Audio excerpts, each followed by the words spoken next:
Bienvenue dans l'Instant Rêve, le podcast de l'association Petit Prince. Tu le sais peut-être déjà, mais grâce à l'association, un enfant va pouvoir réaliser un rêve. Un rêve qui lui permet, le temps d'un instant, de s'évader de son quotidien à l'hôpital.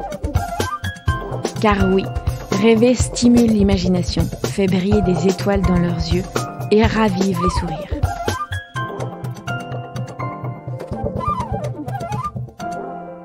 Ce podcast a la volonté de vous embarquer dans les coulisses de la réalisation des rêves de ces petits princes.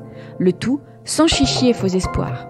Ici, on se dit les choses franchement, on parle sans tabou, même du pire, et on nomme la maladie. Alors on se donne rendez-vous tous les 15 jours pour partir à la rencontre de ces héros du quotidien, qu'ils soient enfants, parents, bénévoles ou personnel médical. Ce podcast, c'est aussi une façon de remercier toutes les personnes impliquées dans cette aventure humaine. Et pour nous permettre de continuer à avoir de l'impact positif auprès des enfants malades en réalisant leurs rêves, faites un don. L'instant rêve, c'est parti! Moteur, action! Bonjour Dominique. Bonjour. Bonjour à toutes les princesses et les princes qui nous écoutent. Je suis heureux, je suis honoré aujourd'hui d'enregistrer le premier épisode du podcast de l'association Petit Prince. Honoré parce que ça fait 20 ans que je connais l'association, qu'elle m'a beaucoup aidé. Quelle est ton intention et ton énergie aujourd'hui, Dominique? Ah, mais je suis en pleine forme, ça dure depuis bientôt 35 ans.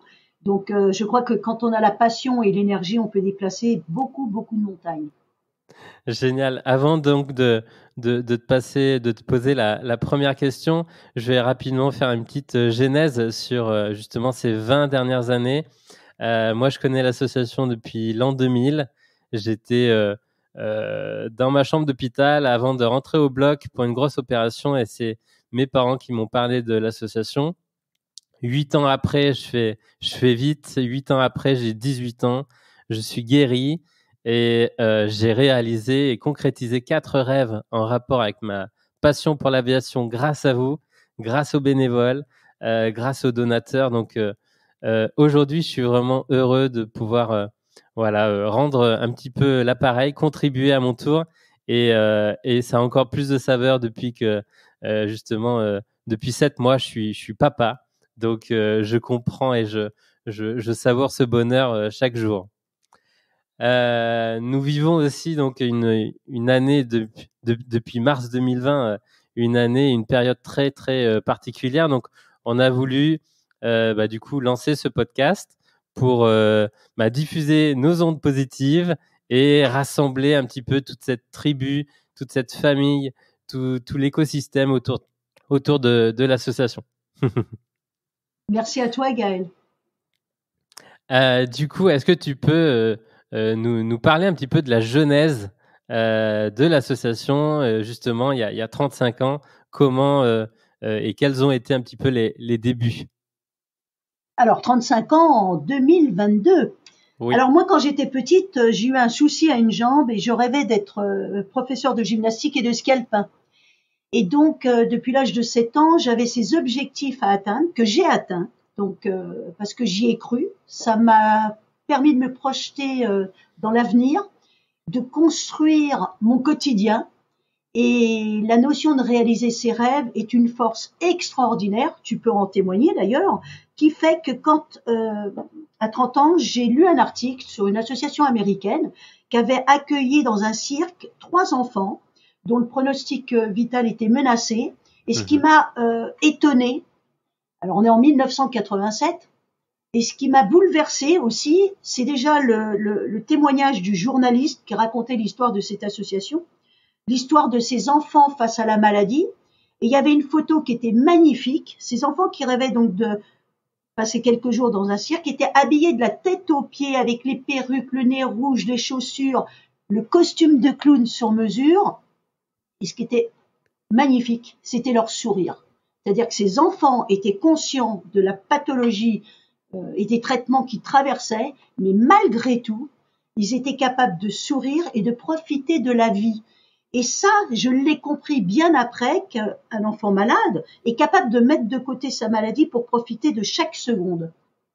Et donc, l'énergie a fait que j'ai trouvé magique cette photo, cette ambition, oui, de me dire, je vais le créer en France. Alors, au début, j'étais avec ma belle-sœur, et donc je trouve que quand vous arrivez à avoir des gens qui autour de vous vont vous accompagner, rien ne vous arrête.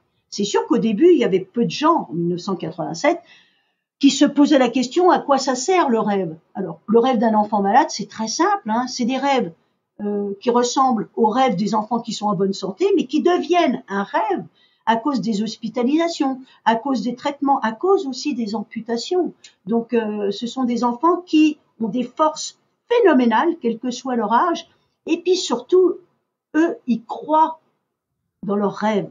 Et nous, on va les accompagner tout simplement, non seulement à y croire, à se projeter et à mettre de côté la maladie de telle sorte qu'ils sont avant tout des enfants. Faut pas oublier qu'un enfant malade, quel que soit son physique, quels que soient ses traitements, quel que soit son parcours, sera toujours un enfant.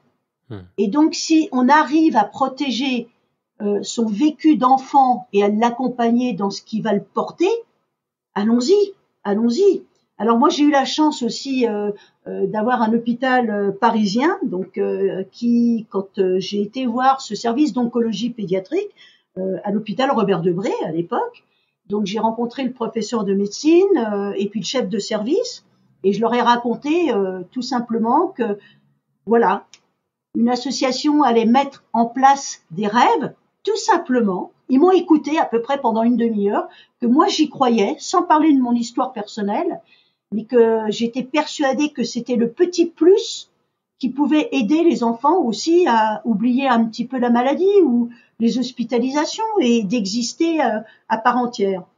Et ce qui a été formidable, j'ai entendu l'une des phrases les plus magiques en 34 ans, c'est « Pour nous, vous faites partie d'une globalité de soins.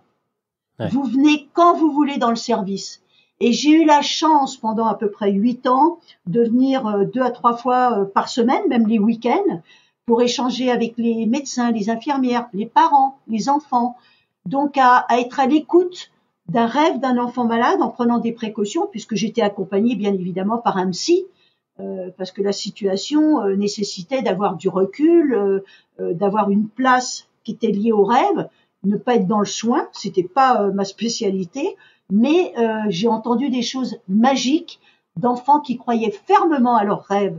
Et ça, c'était génial parce que il suffisait d'évoquer, de partager avec eux le rêve qui les tenait pour partir avec eux dans l'aventure. Exactement, ça je connais et c'est gravé et ancré dans mon ADN. Aujourd'hui, alors je suis passé plusieurs fois à l'association avant 2020. Je te vois naviguer et te déplacer sur ta trottinette. Aujourd'hui, quel est ton rôle et tes missions dans l'association ? Alors moi, c'est extrêmement important de rappeler que l'association Petit Prince, certes, je l'ai créée, mais c'est une équipe.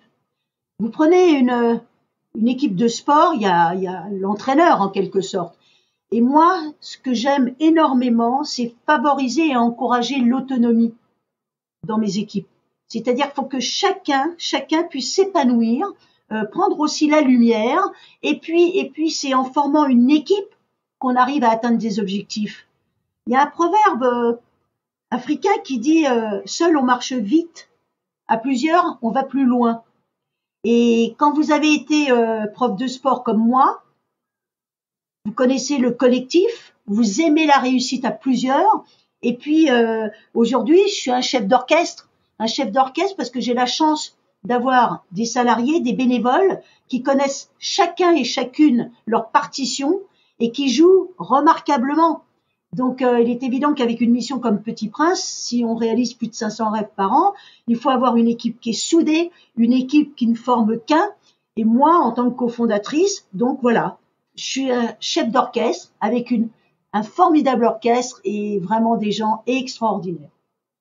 Ça, le collectif, je C'est vraiment ça qui m'a marqué jeune. Et aujourd'hui, dans ma vie de tous les jours, professionnelle, personnelle, c'est, je crois, ce que je mets le plus en avant.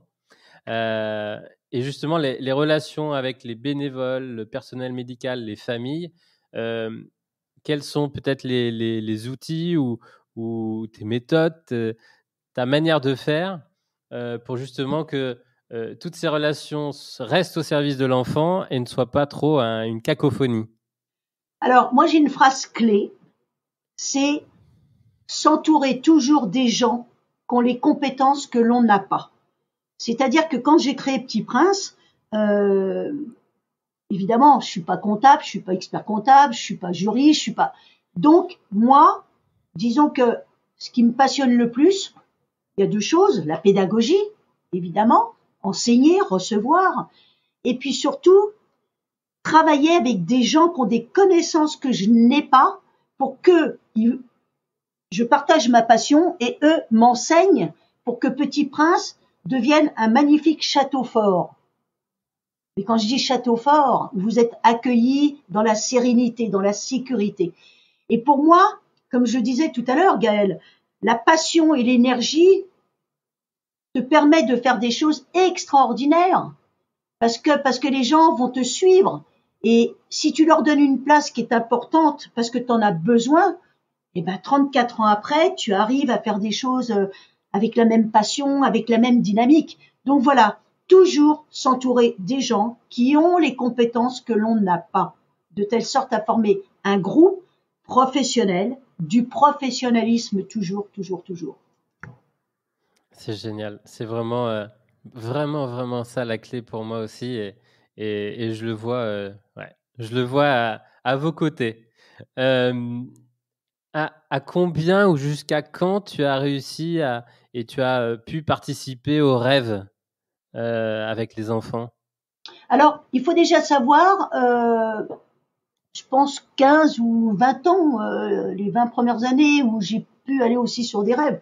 Au début, tu te doutes, Gaëlle, je faisais peut-être 4 rêves par mois. Donc ça, c'était une dynamique. Mais cette dynamique, elle existe toujours. Pourquoi? Parce que quand un bénévole raconte ses rêves, j'ai une chance fabuleuse de m'approprier l'histoire qu'il raconte. Pourquoi? Parce qu'il va en parler avec son cœur et ses tripes. Et moi, j'ai cette faculté, peut-être enfantine, de pouvoir toujours m'émerveiller. Et ça, c'est un luxe de pouvoir toujours s'émerveiller et s'approprier donc chaque rêve. Et puis, moi, ça fait 34 ans que je lis tous les courriers qui arrivent à l'association Petit Prince, de telle sorte à toujours être, évidemment, au cœur de ma passion, et puis pouvoir échanger avec les gens. Quand je vois les lettres d'une fratrie qui nous écrit, ou des parents, il y a une émotion qui est toujours là. Et chose exceptionnelle, Gaëlle, il y a quelque chose qui n'a absolument pas changé en 34 ans. Le monde y bouge. Moi, quand je vois l'évolution dans les soins pédiatriques, ou l'approche psychologique par rapport au don, la passion, la vocation d'un enfant malade, combien on peut nous contacter parce qu'on est en lien avec 150 services pédiatriques et on sent que les équipes, elles ont envie qu'on ne fasse qu'un pour le bien-être d'un enfant malade. Il y a une chose qui n'a jamais changé en 34 ans. Est-ce que tu sais ce que c'est? C'est les mots magiques qui sont écrits dans ces lettres? Eh ben bravo. Je te mets 3 courriers de décennies différentes. On prend le thème, par exemple, des animaux. Personne ne pourra dire en quelle année ce courrier a été écrit parce que les émotions, la peine, la joie, le bonheur, l'espoir est toujours là. Et c'est pour ça, Gaëlle, que de m'imprégner au quotidien des courriers des familles, il y a un comité, bien évidemment, je suis pas la seule, me replonge toujours dans ce que j'ai créé, ce qui me passionne depuis 34 ans, qui ne s'est jamais envolé. Donc j'en profite pour dire merci à toi, Gaëlle, parce que tu as été un enfant qu'on a fait rêver. Mais aujourd'hui, moi, tu me fais rêver parce que tu relais ce que l'on fait depuis des années. Tu as cru en nous, nous, on a cru en toi. De te savoir papa est une émotion qui nous fait tous frissonner. ça nous touche profondément. C'est terriblement émouvant. C'est magnifique. Et là, moi, je suis en face de toi, où j'ai un petit prince, j'ai eu un gamin qui a rêvé, on l'a fait rêver à 4 reprises, et qui aujourd'hui me donne la parole pour te dire merci. Et merci à tous les parents qui nous écoutent, merci à tous les enfants, car cette force que vous m'insufflez, 34 ans après, j'ai la même énergie, j'ai la même passion. Elle est intacte. Combiné avec le professionnalisme des bénévoles, des équipes salariées, fait que Petit Prince, et je vis un conte de fées. Et on le vit avec toi. C'est vraiment une transmission et c'est partout. C'est comme un ruisseau. Voilà, l'eau va vraiment partout. Et toutes ces émotions, évidemment, elles sont intemporelles. Notre psychologie et les relations humaines sont heureusement intemporelles. Justement, peut-être on a bien compris qu'est-ce qui t'animait le plus.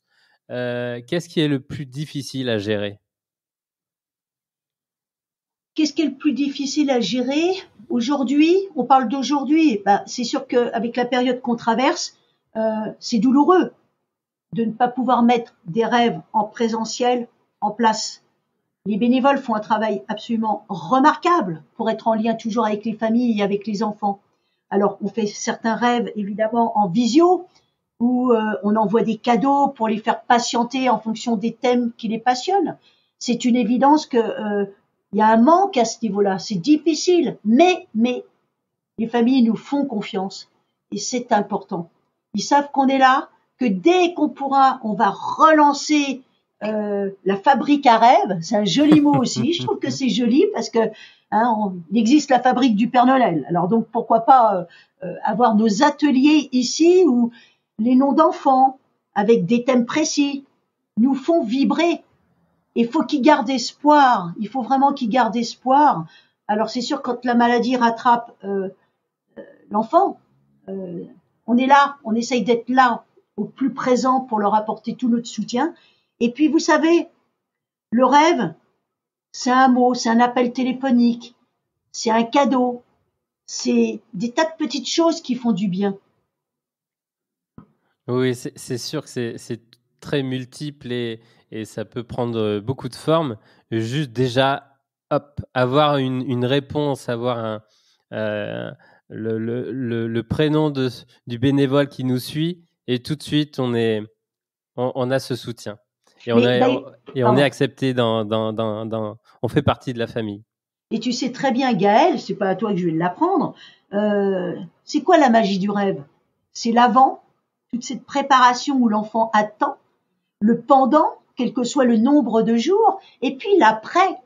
Donc un rêve qu'il dure une semaine ou un jour, il y a tout ça qui permet à l'enfant d'être comme un enfant normal, qui a vécu quelque chose qui lui appartient.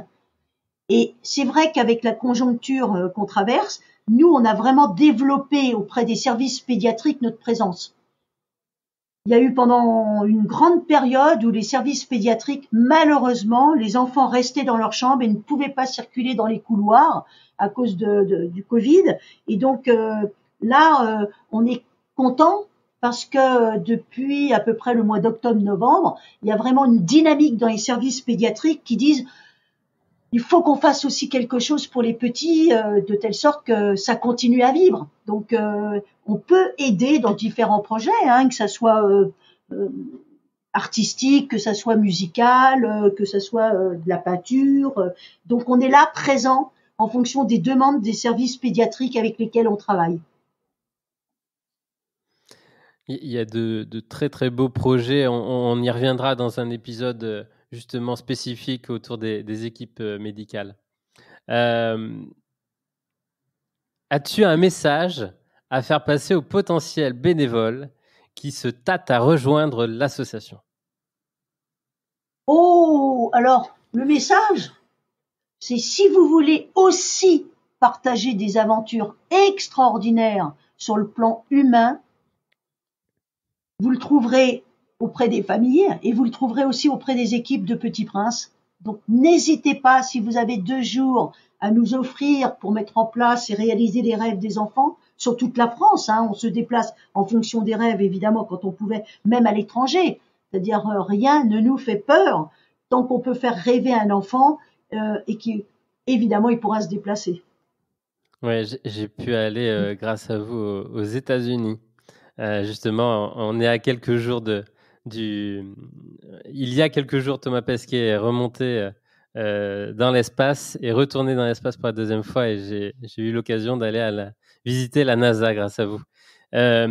Aujourd'hui, il y a pratiquement une centaine de bénévoles dans l'association.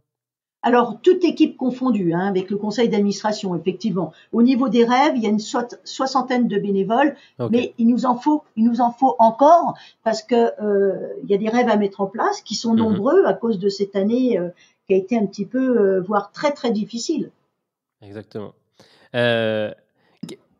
Si je voulais aussi, on y reviendra dans certains épisodes sur l'aspect justement des aventures des institutionnels, des entreprises qui deviennent vos partenaires.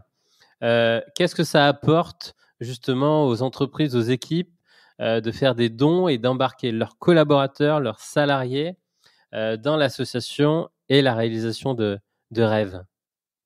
Je crois qu'une entreprise, en tout cas qui nous rejoint, la première chose qui va exister, c'est qu'il va y avoir des liens précieux. C'est-à-dire que ce n'est pas qu'un chèque qui peut être fait ou un soutien par rapport à des rêves en fonction évidemment des missions d'une entreprise, c'est que nos liens sont précieux avec les entreprises. Donc ils rejoignent une famille qui est Petit Prince.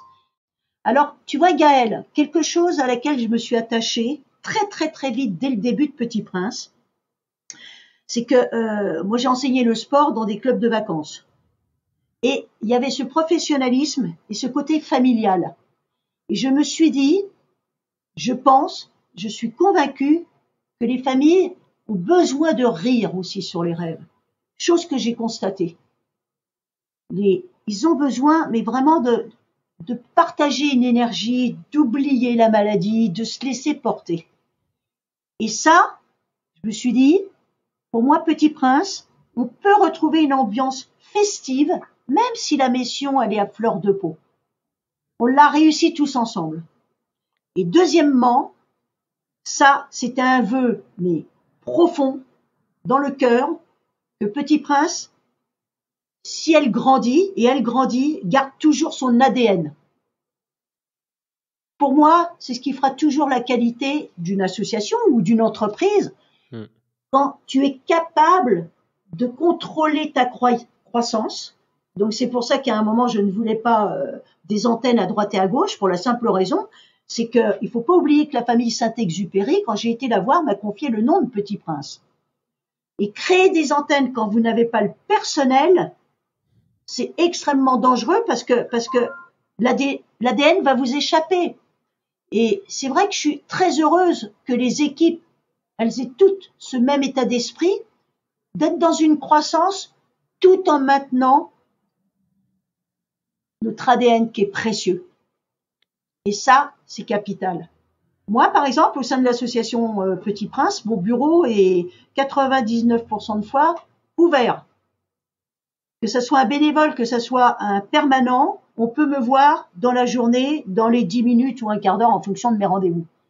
Et quand tu crées le lien sur le terrain avec tes équipes, soit en allant sur des rêves, quand je peux, ou en étant toujours présente à l'association pour être près des équipes, tu peux travailler dans une dynamique de confiance. Et pour moi, instituer la confiance, c'est instituer le professionnalisme et c'est instituer des tas de choses qui vont donner un équilibre à une structure qui est fragile, parce que ça nécessite beaucoup de formation pour confier à des bénévoles qui viennent de parcours différents, une famille, de réaliser un rêve, de le construire, de contacter des partenaires, de partir seul sur un rêve avec une famille. Donc tout ça nécessite de la formation. Donc en priorité, il faut vraiment toujours être dans dans quelque chose de précieux. Chaque rêve, c'est comme si c'était le premier sur le plan qualitatif. Oui. Je salue aussi au passage du coup vraiment l'équilibre que vous gardez. J'ai voulu j'ai voulu contribuer de différentes façons sur les dernières années, mais à chaque fois, Mathieu et toute l'équipe a vraiment été plutôt prudent justement sur les projets pour pas se laisser embarquer, pour pas faire trop de choses et justement se concentrer toutes les forces et toute l'attention, toute l'énergie de l'association est vraiment maximisée et utilisée à bon escient quand il y a vraiment quelque chose à mettre en place derrière. Tu peux atteindre la quantité quant à la qualité au départ. Ça, c'est une certitude. Je suis quelqu'un assez dynamique, voire speed, mais pour Petit Prince, c'est simple. J'ai mis au monde un projet. Toi, tu es papa, moi, j'ai mis au monde un projet. Et ce projet-là, je fais en sorte qu'il grandisse doucement mais sûrement, épaulé, comme je te disais, avec des équipes qui sont remarquables. Quand je vois l'équipe communication, partenariat, on fait attention aux partenaires, on fait attention à notre communication. Au niveau des bénévoles rêves, il y a des formations qui sont pas lâchées dans la nature, parce que le nom de Petit Prince se mérite. Et donc ça fait quand même 34 ans qu'on fait en sorte d'être à la hauteur de notre mission. Et d'être toujours dans le respect des différents intervenants, des différents partis avec lesquels on échange et on discute. Et donc, il nous arrive de refuser certaines situations, mais c'est tout à notre honneur. Ah, exactement. C'était vraiment une qualité que je soulignais. Si on fait un point, du coup, aujourd'hui, de quoi l'association a-t-elle besoin? Quels sont les axes sur lesquels, en fonction de notre justement peut-être métier ou situation familiale, qu'est-ce qu'on peut mettre en place pour contribuer justement dans cet équilibre?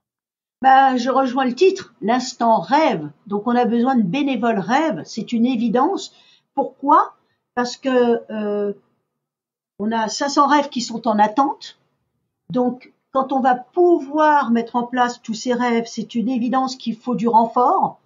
On va garder et maintenir la qualité, parce qu'on va faire des collectifs, on va continuer des individuels, parce qu'il y a certaines pathologies comme la mucoviscidose, où on peut pas mettre plusieurs enfants qui ont des pathologies différentes. Donc, c'est une évidence qu'il va y avoir aussi des urgences, puisqu'il y aura des enfants dont la pathologie elle aura évolué. Donc, on a besoin de bénévoles, parce que il faut au moins 2 mois pour les former, pour qu'ils comprennent bien la politique de l'association, comment elle travaille.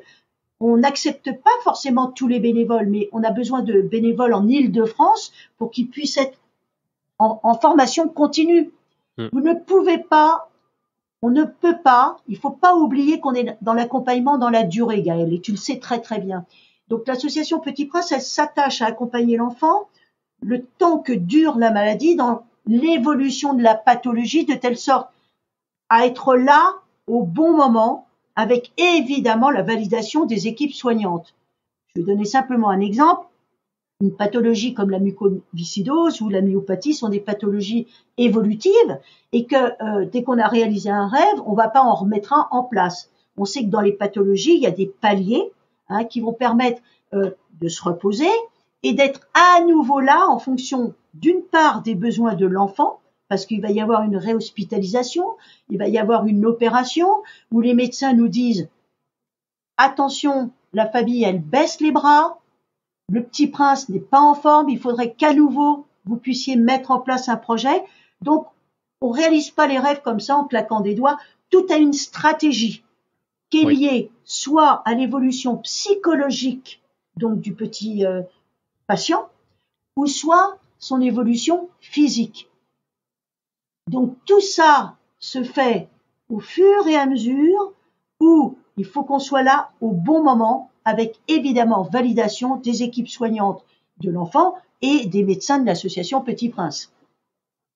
Oui. On va justement faire un long épisode où on ira en détail sur ces projets et ces relations qui sont mises en place.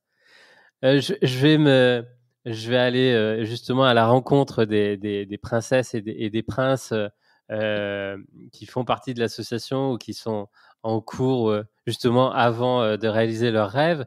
Et je vais leur poser une question justement sur s'ils pouvaient dessiner leur maladie, leur vie, leurs rêves. Je vais leur demander de nous dessiner en direct, de nous parler d'un dessin sur le podcast. Justement, si tu devais dessiner ton impact grâce et avec l'association, ça ressemblerait à quoi, Dominique? Immédiatement, je te réponds un soleil. Avec ses rayons. C'est-à-dire, il y a le rayonnement, il y a la chaleur, oui, la couleur. Voilà, un soleil. Génial. Très très belle image et j'aime beaucoup faire imaginer, faire travailler l'imagination grâce au podcast. C'est génial. On arrive à la fin de ce premier épisode. On a appris beaucoup de choses. Je te remercie déjà grandement. Et on va avoir une tradition dans l'Instant Rêve. C'est justement de clôturer chaque émission, chaque épisode par l'instant rigolo. Et maintenant, c'est l'instant rigolo. Alors, as-tu une anecdote rigolote ou insolite à nous partager? Et évidemment, je précise, pendant que tu réfléchis, quand je dis rigolo, c'est évidemment sans jugement et sans moquerie. Il faut que j'ai du temps là pour réfléchir parce que la question, elle est assez originale. Alors, quelque chose d'original que tu me demandes, Gaëlle. Donc, alors j'en ai des milliers en 34 ans, t'imagines. Non, quelque chose qui m'avait surprise et que j'avais trouvé excellent, d'une petite sur un rêve. C'est donc une bénévole qui le raconte. Et cet enfant de 8 ans lui dit, mais vous devriez vous appeler les Bénéloves. Waouh. C'est extraordinaire parce que Bénélove, en fin de compte, le V passe après, ça devient Bénélove. Je trouve ça fabuleux d'avoir cette idée-là de la part d'une enfant qui réalise son rêve et qui partage ça avec sa bénévole. C'est joli, ça. C'est très très joli. Je la connaissais absolument pas. Waouh, c'est magnifique. Un bijou. C'est un bijou. Les Bénéloves. Oui. Alors, dis-moi si on termine bientôt l'instant rêve, Gaëlle. Moi, j'ai envie de te dire du fond du cœur, merci d'être ce que tu es. Merci pour toutes les leçons que tu nous offres encore aujourd'hui et pour tous ces moments que tu as su partager avec nous, avec toujours à l'esprit le courage, cette dignité que vous pouvez avoir. C'est pour ça que 34 ans après, je suis toujours là parce que qu'est-ce que ça manque? Ça manque encore plus en ce moment de voir des enfants heureux. Un grand merci. J'aurai jamais assez de mots pour remercier l'association, te remercier, Domi. Et justement, je vais aller au cours donc tous les 15 jours, je rappelle, tous les 15 jours, l'Instant Rêve va aller à la rencontre justement de ces princesses et princes qui, évidemment, pour moi, ont quelque chose en plus, quelque chose de différent et quelque chose à partager.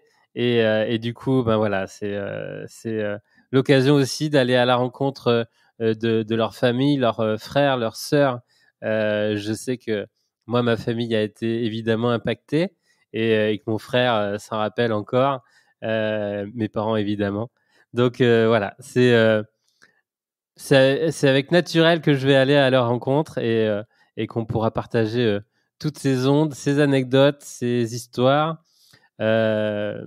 incroyables et extraordinaires. Bon, le dernier mot, t'es un Bénélove alors. Je t'embrasse fort. Je vous embrasse tous et toutes aussi. Et on est beaucoup, à mon avis, dans les auditeurs, les auditrices à être des Bénéloves. Au revoir. À très bientôt. Un très grand merci à vous d'avoir écouté cet épisode. On se retrouve dans 15 jours pour un nouveau témoignage de l'Instant Rêve. Rassurez-vous, 15 jours, ça passe très vite. D'ici là, il y a de très beaux rêves à préparer. Pour soutenir et diffuser ce bel arc-en-ciel, envoyez-nous une pluie d'étoiles et un commentaire sur Apple Podcast.